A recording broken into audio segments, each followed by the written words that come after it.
I arrived at Warwick House too early. Jude looked back at me when I checked my watch, 9:10, as we drove under great iron arches toward the looming manor. You okay, Beth? I'm fine. I'll wait outside. Thanks for driving me, Jude. I owe you one. Anything for you, Bethy. Shut up. He laughed. Gravel crunched and spat under my feet as I rolled my suitcase over the driveway. Jude turned in an ungainly circle in the white driveway and the car disappeared from view. He was proud of that car, a nice little 2017 remodel. I went all the way up to the wide, flat stone steps which tunneled through yawning stone arches toward a great metal door. I was 40 minutes early, so I took a seat behind one of the pillars. To my right was a large prickly climbing rose plant blocking a mist-shrouded garden area, which lined the front face of Warwick House. Place is a little lonely, I thought. Oh well, I wouldn't be staying long. Just enough to scrape together some money. I'd been fired from my last job, managing another place like Warwick House. That's where I met Jude, because the owner didn't seem to like smoking on the job. Finally, the door clicked and heaved open. A middle-aged man looked out of the doorway, his graying sandy hair dim from the darkness inside. He began to withdraw, like a tired turtle into its shell. I scrambled upward. He stopped and I rushed forward, my hand outstretched, my suitcase dragging behind me.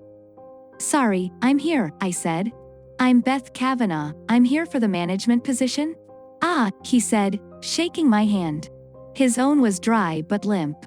I'm Ben Del Rey. You're here to see Mrs. Warwick. His voice was gentle. I had to lean in to hear him. Don't mind the mess, he said as we walked in. The ceilings were impassively high, the walls dark oak wood, one of the greatest Gothic-style manors I'd ever seen, but the ground was spread with crumpled papers, rolled-up pieces of cloth, and broken pieces of furniture. We're, cleaning up. Don't worry, I said, because it genuinely seemed to pain him. The last place I worked, I rethought what I was about to say.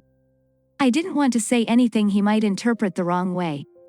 I ended up saying, started out pretty messy too. Not when I left it, and laughed. Ben smiled and turned toward a massive grand staircase. This is the bedroom wing, he said, gesturing up. Then he pointed underneath. In there is the living room, the parlor, the greenhouse, the library. You can also get to the game room that way, but we don't use that room much. Mrs. Warwick is the only one who'd use that room, and she doesn't get out of bed much. I see. Yes, he said. She's always sick and she needs someone to manage the place. Who managed it before me? A young lady named Mia, he said, walking up the staircase. I'll show you to Mrs. Warwick's room, and then I'll take you to yours. We reached the top, where there were two long branching hallways of doors. Ben pointed to the left one. That's the servants' hallway. That would be Mrs. Larth, the cook, Dacia, the housekeeper. They're both 80, Winston, the gardener, and myself. And you, of course. He pointed and started walking to the right. Here are the family rooms. Mrs. Warwick has no family left, so these rooms remain empty. He sounded wistful. And here, at the end of the hallway, is Mrs. Warwick's room. She's just had a recent blood transfusion, about a week ago, so she's stronger than usual. Go on. He left. I walked toward the closed, black door, framed by two burning yellow wall lamps. I knocked, and heard a faint, breathy, enter. I pushed the door open and entered. It was a whitewashed room, brilliantly bare. Directly ahead of me was an immense white bed in an ebony bed frame, underneath a window smeared with white paint. I blinked and tried to focus on the creature in bed. She was enormous. That's all I thought at first. Her wide, pink face took up half the pillow supporting her. Her flabby, pink flesh spilled out from under the white bedding, over the entire bed. Her small pink hands were folded on her huge stomach, their hue strangely enunciated by the brilliant white everywhere else. Her eyes were small but not beady, they were blue and piercing and looking directly at me. Good morning, Mrs. Warwick, I heard myself say. I felt very hot and cold in flashes, like I was pulled out of myself and just frozen, watching myself talk to this monstrous woman. Good morning, she replied, her voice surprisingly light and airy. I'm Beth Kavanaugh, I said, walking a little closer. I'm here for the managing position. A week later I fell into a routine. I always do, just about that week or 2-week mark. I knew what to say to please Mrs. Warwick to be sure the bills were paid on time and the servants kept happy. Mrs. Larth and Dacia were both over 80, so shriveled I could barely believe they could stand up in bed each morning. Winston was 70 at least. Ben Del Rey, on the wrong side of middle-aged, was youngest.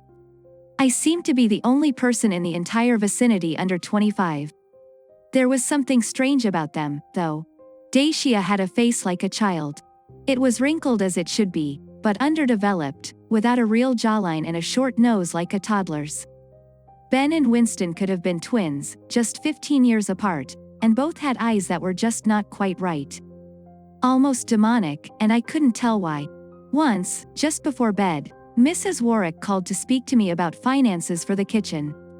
When I entered, I accidentally scraped my arm against the old mahogany splinters poking out the door, making a little slice on the outside of my forearm. I didn't notice until she said something. "Why, dear, you're bleeding. Come here." I went. Gently, she wiped away the blood with her own fingers. When she thought I wasn't looking, she rubbed on her own arm until the porous pink skin absorbed it completely, closing her eyes in ecstasy. I jumped back, made an excuse, and ran out. The Wednesday after I came, I was going to meet with Mrs. Warwick about ordering supplies for the garden, and heard her already speaking with Ben inside. "But mistress," I heard him say, whiningly, and she in response, "No. It must be soon. I can feel it soon. And she's the last I need. After that everything will be perfect. But it's so hard to find someone else, and she works so well. Just another few weeks, mistress." I knocked softly and heard a jump. "Shish," I heard Mrs. Warwick whisper. I entered. "Hello, ma'am. I'm here to talk about buying for the garden in the fall. Are you busy right now?" She shook her head, jowls shaking, and said in her girlish, unnatural voice, "Leave me, Ben. I'll talk with Beth now." "Then, let's not talk about that right now, Beth. I want to talk about something else." "Okay. As you know, my dear," she took my hand, caressed it like she loved the very blood flowing in my veins. "I'm sick. Very sick. Yes." Everyone else had made a point of telling me this, not to upset her, not to worry her too much. They showed where her medicine was if she needed help. They said things like, she gets transfusions often, a regular thing, about once a month, and another soon. She gets all week and needs emergency measures if we can't get to the hospital in time for the transfusions. I looked full in the face of the enormous old woman. "Why did Ben Del Rey call you, mistress? He's not the kind of servant who does that." A real scowl came over her face and she gripped my hand painfully. "Don't ask questions like that, Beth. You don't want to know what will happen to you if you do." I sat frozen, trying to tug my hand out and failing. Finally I nodded, and she relaxed her grip. "I'll need another transfusion soon, dear heart," she said, looking up at me with her little sky blue eyes. "I just need to know, just in case, what type of blood you have." I didn't know what to say. I looked at her, watched the little twitches at the corners of her mouth, the desperate, hungry look in her tiny eyes, the way her two pink hands scrabbled nervously.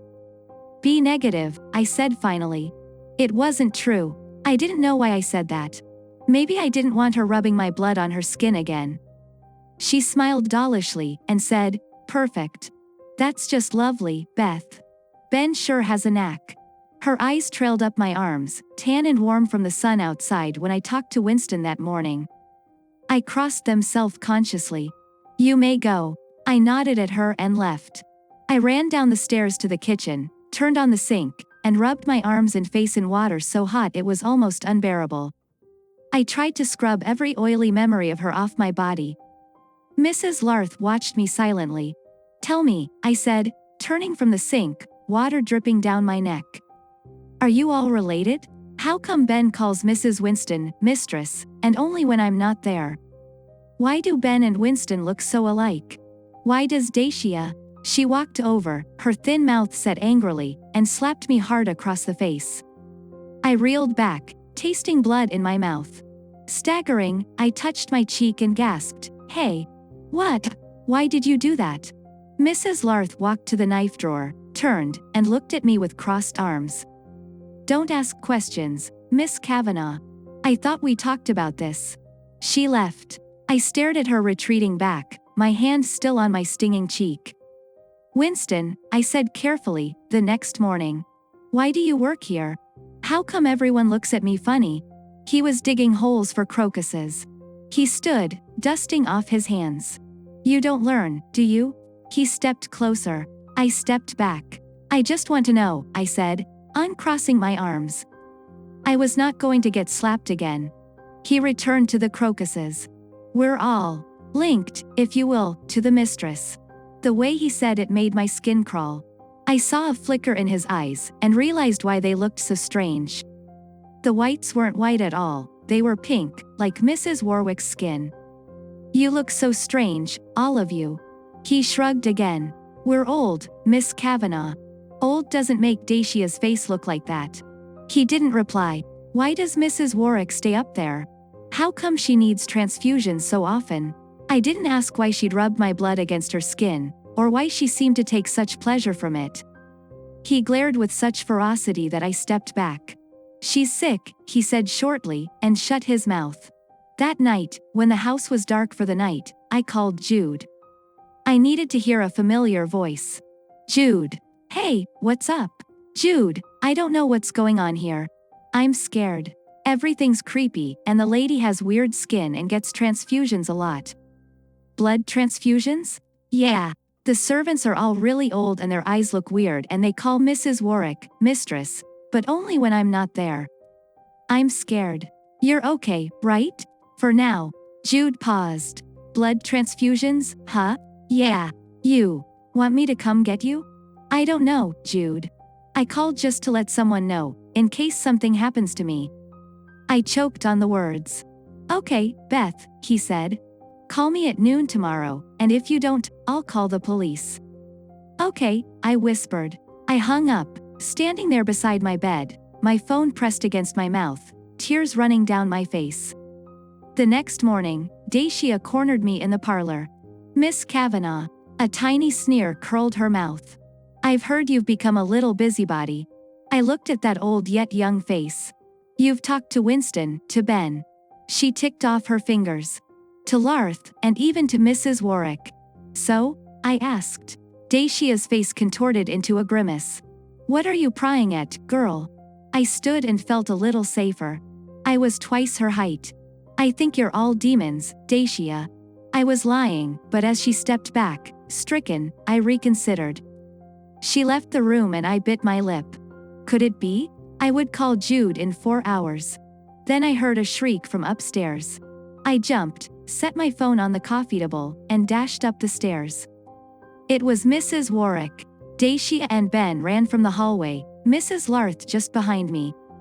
I looked at them, panicking, but in the split second of terror I could see that though their expressions were fearful and shocked, their eyes were calm, calculated. We burst through the door. Mrs. Warwick lay on her bed, mouth open in a scream, body still. Her arms were flung out, her face white as a sheet. Transfusion, Ben shouted, and leapt over the sprawled pillows on the ground, grabbing the fat pink arm.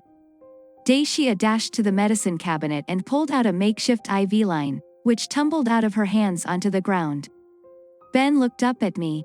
We don't have the supply. It's supposed to come this afternoon. How long to the hospital? I shouted back. 3 hours. His voice broke. His eyes caught mine before they strangely lost their panic. What's your blood type, Beth? I'd never gotten tested. B negative, I said, repeating the lie. It was the first thing that came to my head. I've read The Ring of Endless Light. But I didn't realize that Mrs. Warwick wasn't bleeding from the mouth or nose, as you do when you need an emergency transfusion. She looked peaceful. Can we? Ben shouted in my face, already attaching the end of the IV to Mrs. Warwick's inner forearm vein and brandishing the other at me. You're the youngest, you can give enough to save her. I stuttered, blinked, and that was all it took.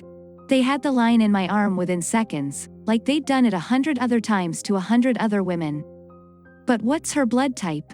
Oh, positive. They watched the blood seep out of me and drain into Mrs. Warwick.